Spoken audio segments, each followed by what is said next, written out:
Good evening and welcome to Cameroon today on CRTV News. Bon après-midi, Mohamed. Merci, bon après-midi. Yvonne Ako, dans l'actualité, code électoral au vote de l'amendement. Election Cameroun est dans l'isoloir de cette réforme démocratique. Décryptage et parole aux acteurs politiques dans cette édition.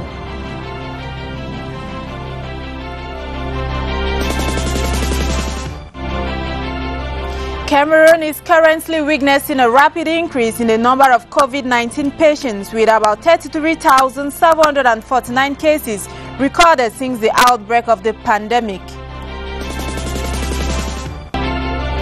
Football, les Black Stars du Ghana au menu des Lionceaux du Cameroun affichent des quarts de finale de la CAN des moins de 20 ans.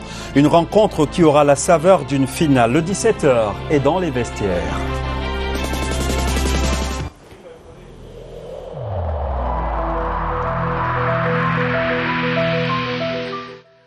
Je vous exhorte de nouveau à porter vos masques, à vous laver régulièrement les mains et à faire appel à un médecin ou à tout autre personnel de santé au cas où des symptômes apparaissent.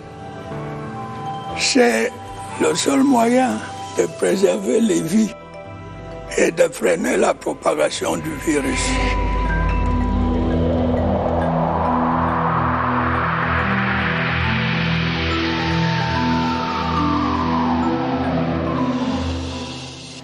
Welcome back. You're on to Cameroon today. La première partie, c'est avec vous, Mohamed Nana. Exactly, Yvonne. Le sujet occupe l'actualité politique au Cameroun. Se dirige-t-on vers l'amendement du code électoral? C'est du moins ce que laisse entrevoir une circulaire du directeur général des élections signée en date du 19 février dernier.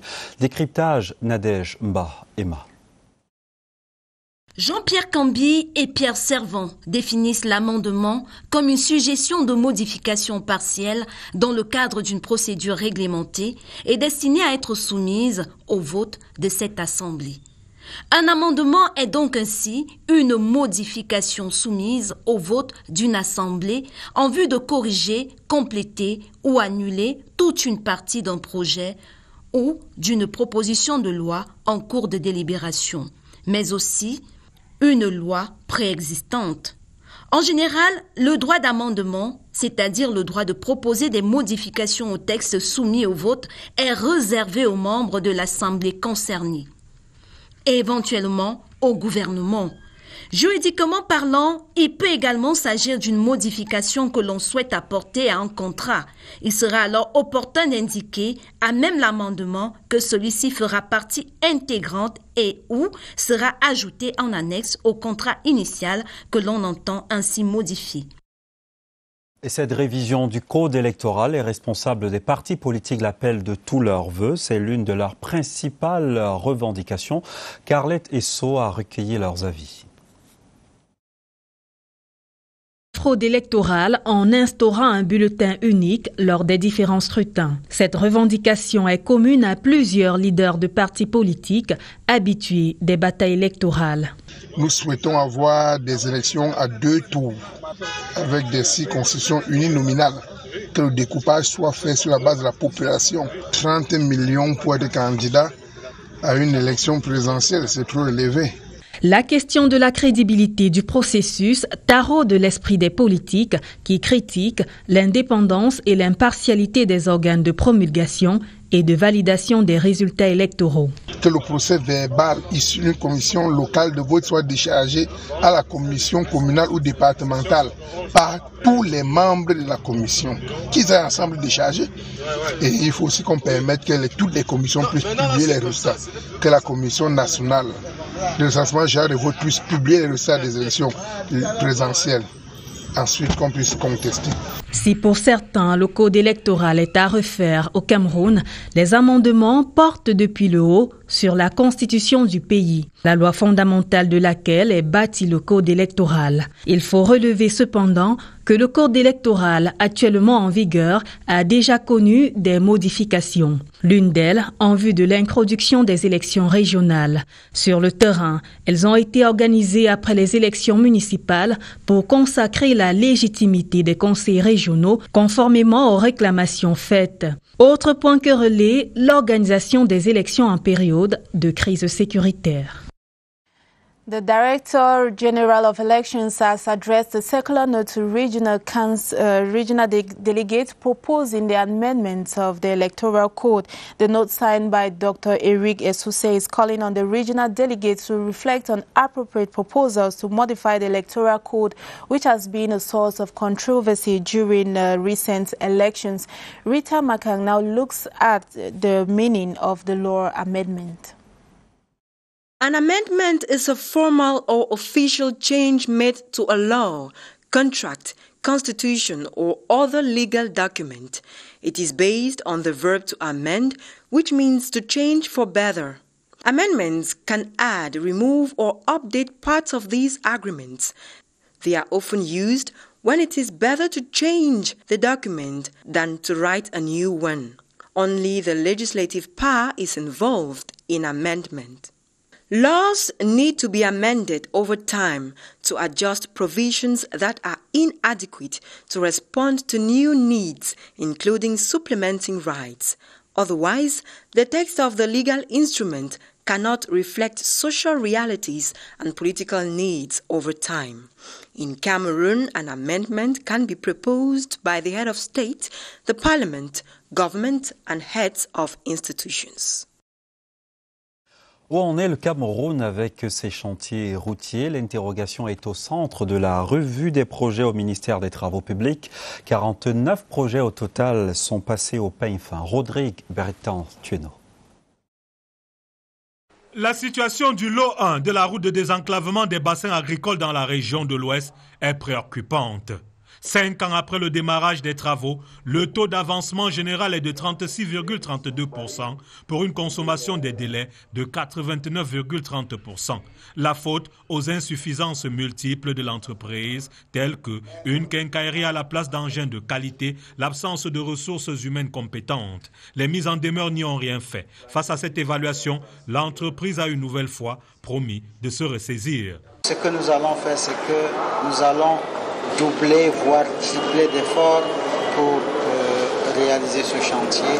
Les 14 autres projets inscrits au chronogramme de la deuxième journée ont subi la même évaluation minutieuse. Ces reviews permettent qu'il y ait un échange entre les directeurs généraux et avec le ministre. Et ça permet que les ministres aussi connaissent les difficultés que les entreprises rencontrent sur le terrain. La revue s'achève mercredi par l'examen de 8 autres projets. Suite de notre série sur le Bitcoin, cette crypto-monnaie dont la valeur évolue de façon significative, elle est passée de 8 000 à 34 800 $ en une année seulement. Une progression impressionnante de cette monnaie destinée à changer radicalement la dynamique de l'argent à travers le monde. Explication Yvonne Gaël-Avebe. À sa théorie de la parité des pouvoirs d'achat, le Bitcoin, cette crypto-monnaie dans son rôle essentiel d'intermédiaire des échanges, convainc de plus en plus d'institutions et d'investisseurs bien connus à louer des fonds en Bitcoin ou ont déclaré y être ouverts, ce qui n'a pas manqué de gagner la confiance de nombreux acheteurs. Le Bitcoin, c'est une innovation. Le Bitcoin est arrivé au moment où il y avait une crise financière, la crise du subprime, où la population avait de moins en moins confiance au système bancaire. Et quelqu'un, c'est la personne de Satoshi Nakamoto, a proposé une solution, parce qu'il a dit en 2008 qu'il travaillait sur une solution de paiement sans intermédiaire. Et lorsqu'il a mis ça sur pied, des personnes ont commencé à étudier et petit à petit, avec la publicité, les premières personnes qui ont commencé à utiliser n'ont pas trouvé de dysfonctionnement. Et avec du temps, comme on dit, lorsqu'un produit est mis sur pied, cela prend un certain temps pour monter en puissance. Et aujourd'hui, c'est quelque chose d'intéressant. Le Bitcoin a séduit de nombreux utilisateurs et veut également séduire les observateurs encore méfiants. Le Made in Cameroun a désormais sa vitrine à Yaoundé au quartier Tinga. La plateforme d'exposition des produits agro-industriels a été inaugurée ce jour par le ministre du Commerce Luc Magloire Barga à Tangana. L'initiative est portée par le réseau des producteurs locaux camerounais. Les saveurs du Made in Cameroun, un reportage de Daoud Mouliom. Ouverte la boutique Madika Yaoundé. Des produits du terroir camerounais pour tous et à la portée de tous. Le rêve se réalise peu à peu grâce aux boutiques Madika. La dernière, inaugurée par le ministre du Commerce, est à Yaoundé, au quartier Tinga.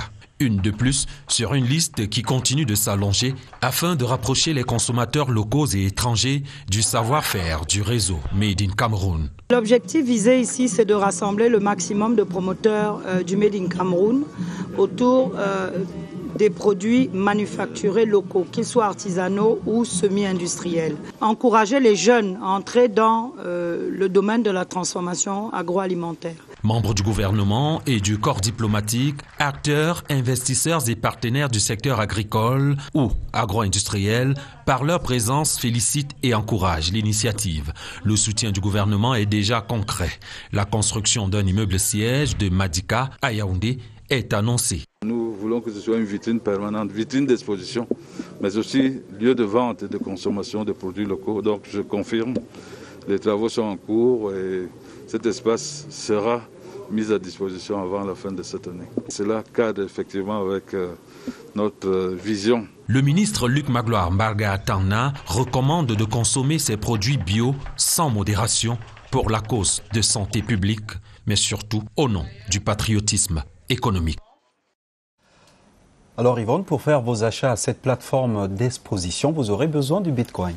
Exactly, Mohamed Nana. The business of Bitcoin is gradually gaining grounds in Cameroon and the world at large. Most business persons say this medium of exchange called cryptocurrency is quite lucrative.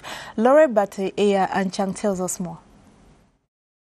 Bitcoin, often described as a cryptocurrency, is a virtual currency or a digital currency. This online version of cash, which can be used to buy products and services that is encouraged the world over, is gaining grounds in Cameroon. With the creation of Bitcoin, the world has seen the first ever decentralized system of the finance market that is called DeFi, decentralized finance, where now people can make online transactions without any intermediaries. Due to its growing influence in the society, some companies and individuals are beginning to buy its value, though others see it as a risk in investment. When investing in Bitcoin, you have to understand that its value grows with the demand.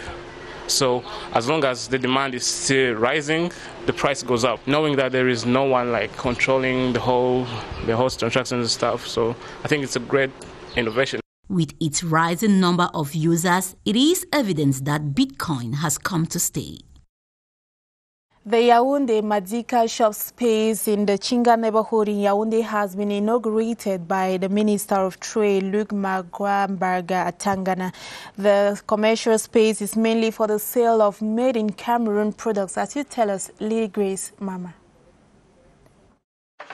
The production and consumption of Made in Cameroon product is the main objective of Madika shop, which sells products locally produced with 60% of Cameroonians' raw materials. It's important to start to process locally our product, to process them locally, and in order to give them add value, and in order also to allow the population to consume our products. Madika shop will henceforth enable local products to gain national and international visibility. The product comes from our land, and we need to be sure that Cameroonians don't forget the taste of Cameroon. So they need to discover what we can offer to them in our shops. Good product, good for health, good for mind. Despite the numerous challenges faced by this sector, the minister has promised the construction of a new similar facility in other parts of the country in the months ahead. Motorbike riders in Douala will wear jackets in order to protect their passengers and also to ensure order during the AFCON competition in the country next year. During a meeting in Douala, the governor of the Littoral region, Samuel Dieudonné Ivaha Diboa, instructed heads of the motorbike transport syndicates to sensitize their members about the decision to avoid repression. Sali Ebenye-Nyoki reports from Douala.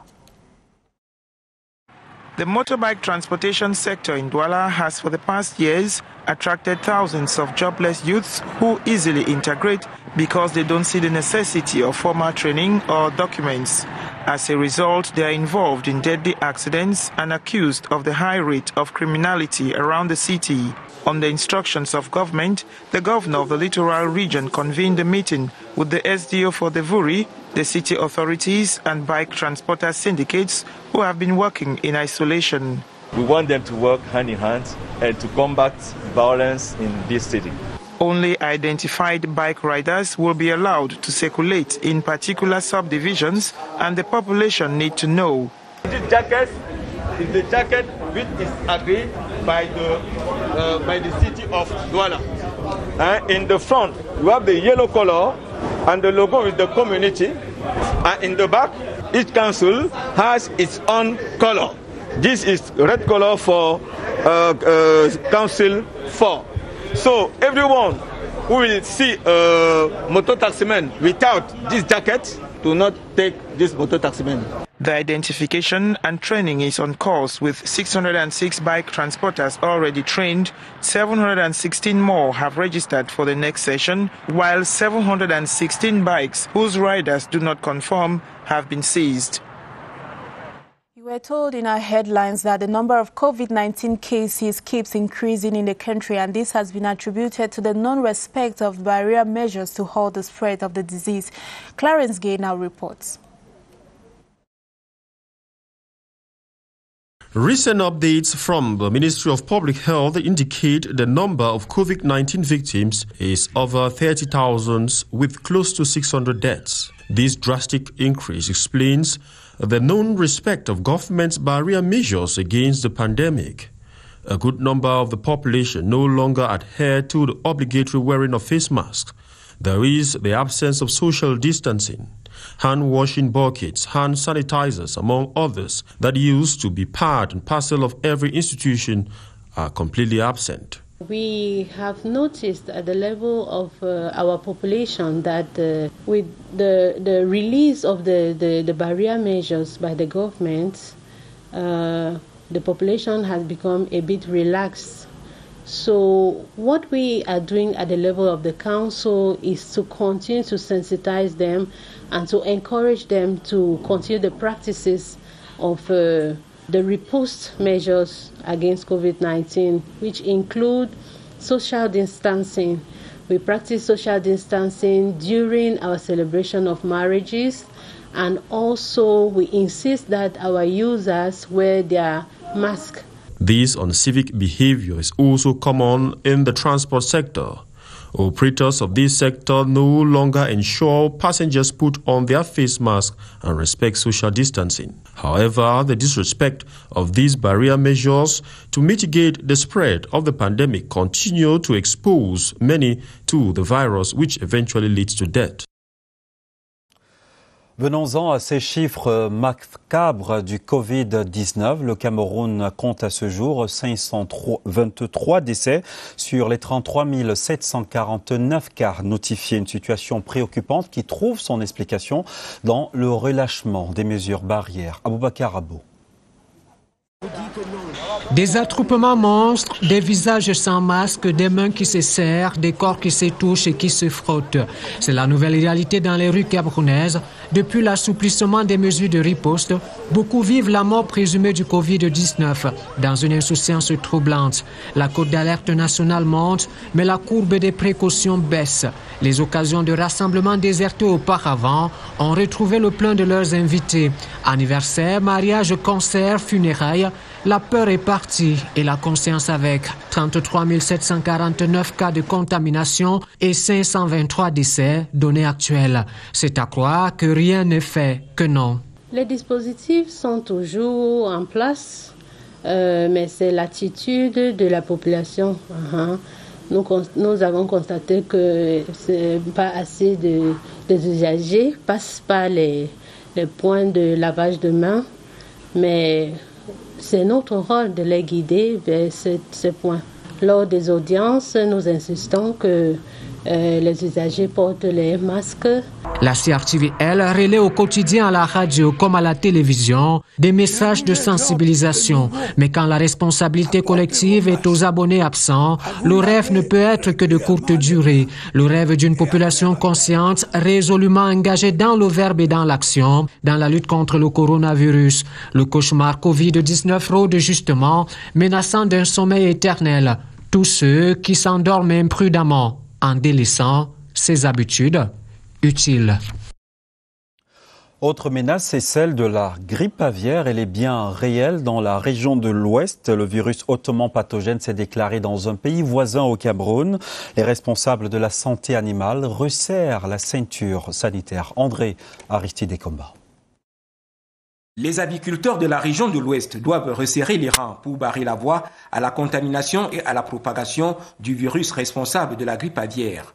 Le H5N1, pouvant transiter par les frontières du nord-ouest et du sud-ouest, arriverait facilement dans la région de l'Ouest. Dr Taiga, ministre de l'élevage, des pêches et des animaux, nous a instruit de renforcer la surveillance et le contrôle de toutes les espèces sensibles et bien évidemment d'intégrer le Nigeria dans cette liste des pays à partir desquels nous ne pouvons donc plus importer ces espèces sensibles et un certain type de matériel aviaire. Les enseignements du séminaire d'un jour, dispensés par les responsables de la délégation régionale de l'élevage, des pêches et des industries animales de l'Ouest, ont été assez édifiants pour les participants. Nous essayons avec les acteurs d'avoir du renseignement pour que chaque producteur ait la traçabilité sur l'origine des poussins et des œufs à couver. L'alerte est lancée, reste aux acteurs de la filière de prendre leurs responsabilités pour éviter le pire. Enfants invisibles, le Cameroun n'en veut plus. Ils sont encore nombreux à naître sans être enregistrés à l'état civil. À Bertois, dans la région de l'Est, le défi des municipalités, c'est de leur donner un nom, une identité et une nationalité. Caroline Amombo, Biseke.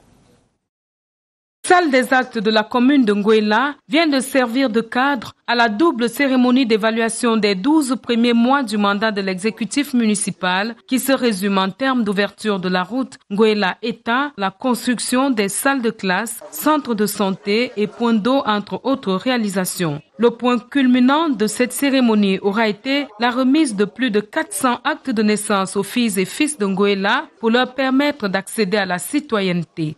Beaucoup de gens sont nés avec des parents qui ont beaucoup migré, qui ont beaucoup bougé et dont les papiers se sont détruits, où il y avait des faux d'officiers d'état civil, avec l'enclavement et autres. Nous avons donc pensé faire un jugement supplétif. Le besoin est de 2500 actes de naissance, mais nous avons commencé quelque part pour 400. On se dit, d'ici la fin du mandat, nous aurons terminé. Ce fut l'occasion pour le chef de l'antenne régionale du Bunec de l'Est d'entretenir l'assistance sur l'importance et la conservation du précieux document. Une grande partie de ces actes se détérioraient à la première année de leur retrait au centre d'état civil. Nous leur avons demandé de les conserver dans un environnement sec. Cette double cérémonie s'est déroulée en présence des garants de l'autorité traditionnelle, dont Leur Majesté Jean-Marie Adam, chef du canton Balam Alati, et Michel Métio, chef du village État. Cameroon today, the usual mad rush for Women's Day fabric is absent in the East region. Though the fabric is available, tailors complain that there is a slow turnover, and it has been attributed to rumors that this year's Women's Day celebration has been cancelled as a result of the COVID-19 pandemic. Tala LT tells us more. Rumors of a possible cancellation of the Women's Day march past across national territory due to the COVID-19 pandemic is causing many women not to rush for this year's 8th March fabric. The situation is set to cause hard times to seamstresses in Bertois. It was said that there will be no feasting, so women are discouraged. Women are discouraged. Do you buy the March 8th fabric to stay at home? It is to show off. Only a handful of customers have purchased the fabric, and these seamstresses wonder if they will make ends meet during this period, which used to bring good tidings in the past. I think this year will be tough for us. This period used to give us enough money to spend and save. Now, they say there is coronavirus. It penalizes us. This March 8th celebration pays more than the end of year festivities. Nothing seems to be moving. Business is slow for us. All attempts to inquire about the availability of the International Women's Day fabric at the approved textile dealer in Betwa bore no fruit. We only saw a mannequin clad in the fabric with a 6,800 francs CFA price tag on it. On parle sport à présent. L'adversaire des Lionceaux du Cameroun en quart de finale de la CAN de football de moins de 20 ans est connu. Il s'agit du Ghana. Sur le papier, le Cameroun premier de la poule A en phase de poule par favori. Esther Aïmbo.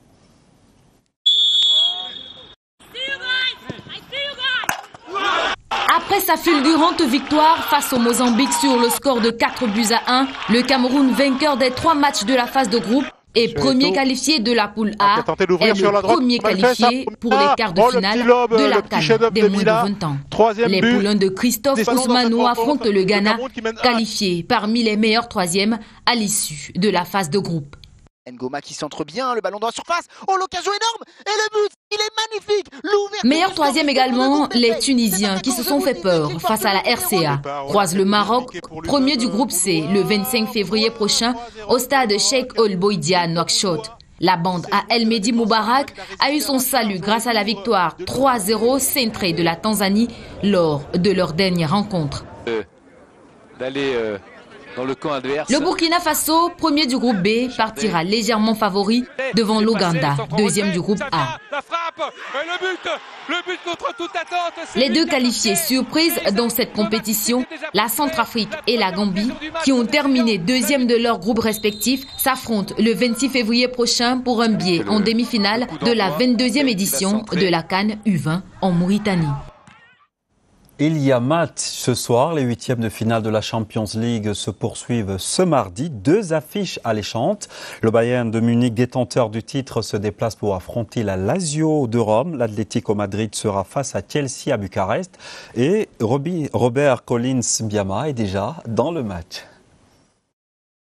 L'affiche entre l'Atlético Madrid et Chelsea s'annonce et oblige à Bucarest en Roumanie. Dans l'autre duel du soir, le Bayern Munich, champion en titre, se déplace en favori à Rome pour y défier la Lazio. Les Bavarois restent cependant pour essayer de maintenir le Bayern la tête sous l'eau. Coup d'envoi des deux rencontres, 21h. That report by Collins Biama has come to the end of this edition of Cameroon Today. Mohamed, I'll be back at 6 and you'll be back at 7. C'est un rendez-vous, madame, monsieur.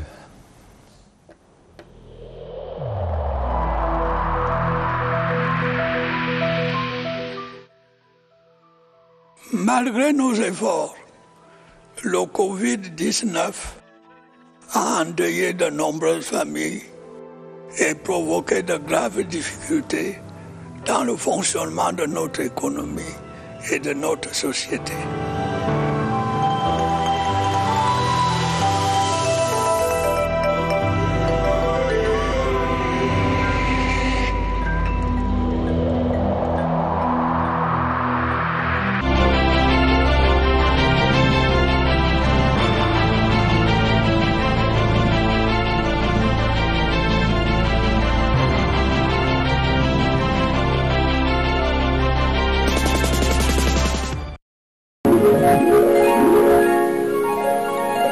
CRTV News, ici, toute l'info.